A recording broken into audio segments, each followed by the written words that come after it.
শিক্ষার্থীবৃন্দ, আসসালামু আলাইকুম সবাইকে। প্রতিদিনের মতো আজকেও আমি তোমাদের সামনে হাজির হলাম।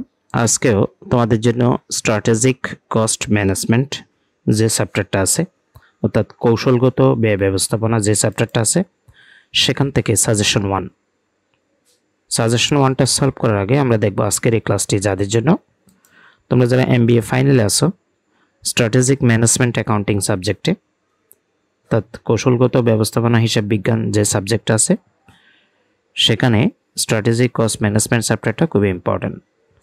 আজকে সাজেশন সলভ করার আগে সাজেশনের যে প্রশ্ন, সেই প্রশ্নটা একটু আগে আমরা বুঝবো। তারপরে এ ধরনের প্রশ্ন আসলে তোমরা কিভাবে খুব দ্রুত এবং নির্ভুলভাবে সলভ করতে পারো সেটা তোমাদের দেখাবো। ক্যালকুলেট স্ক্রিনে সাজেশন 1-এর প্রশ্নটা নিয়ে আসলাম আমি। Classify of the following life cycle cost items as phase of operation, designing, manufactures and end of life। অর্থাৎ নিম্নলিখিত জীবনচক্র খরচ লাইফ সাইকেল কস্ট যেগুলো, সেই আইটেমগুলোকে অপারেশনের পর্যায়ে, ডিজাইন, উৎপাদন এবং এন্ড অফ লাইফ, এই যে 4টা শ্রেণীবিন্যাস দেওয়া হয়েছে, এই ব্যয়গুলোকে তাদের মধ্যে ভাগ করে দিতে বলতেছে। তো এখানে ব্যয়গুলোর নাম দেওয়া আছে, দেখো, ডেভেলপমেন্ট 30,000 টাকা, material cost 90,000, research 40,000, distribution cost 8,000, এভাবে environment, clean up, labour, design, maintenance, disposal দেওয়া আছে। এই যে কস্টগুলো দেওয়া আছে, এই কস্টগুলো এই 4টা শ্রেণীর মধ্যে আবদ্ধ করতে হবে বা শ্রেণীবদ্ধ করতে হবে। তো আমরা এই খরচগুলোকে এই 4টার মধ্যে কোনটাতে কোন খরচ যায় সেটাই আসলে মূলত দেখানোর দরকার।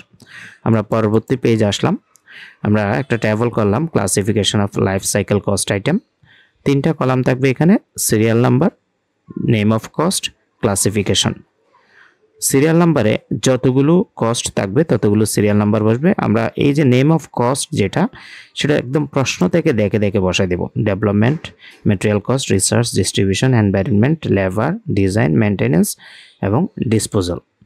তো এগুলো দেখে দেখে বসিয়ে তাদের পাশে সিরিয়াল নাম্বারটা দিয়ে দেবো। 1 থেকে 9টা কস্ট আছে। এখন প্রথম যে ডেভেলপমেন্ট, সেটা আসলে কোন শ্রেণীর আওতাবদ্ধ হবে, সেটা মূলত ডিজাইনিং। এখানে খেয়াল করবা, তোমাকে কিন্তু ফিক্সড করে দেওয়া আছে প্রশ্নে কাদের মধ্যে ভাগ করতে হবে, operation, design, manufacture, end of life, এই 4টার মধ্যে।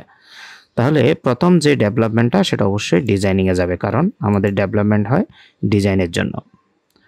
ম্যাটেরিয়াল কস্ট যেটা কাঁচামালের ব্যয়, সেটা অবশ্যই ম্যানুফ্যাকচারিংয়ের জন্য হয়, উৎপাদনের জন্য। রিসার্চ, সেটাও ডিজাইনিংয়ের। ডিস্ট্রিবিউশন কস্ট, এটা মূলত পরিচালনা সংক্রান্ত ব্যয়, অপারেশনে যাবে। এনভায়রনমেন্ট ক্লিন আপ, এটা এন্ড অফ লাইফে যাবে। এনভায়রনমেন্ট ক্লিন আপের অর্থ হলো পরিবেশ পরিষ্কার করা। লেবার অবশ্যই ম্যানুফ্যাকচারিংয়ে যাবে। ডিজাইনিংয়ে যাবে। মেনটেন্যান্স, ম্যানুফ্যাকচারিংয়ে যাবে, রক্ষণাবেক্ষণ। এবং ডিসপোজাল মানে হলো নিষ্পত্তি, সেটা এন্ড অফ লাইফে যাবে। তো কোন কস্টগুলো কোন ক্লাসিফিকেশনে বসবে সেটা অনেকটা অনুমান নির্ভর করতে হয়, ঠিক আছে? তো যে 4টা দিছে তার ভিতরে কিন্তু এই ব্যয়গুলোকে আবদ্ধ করতে হবে।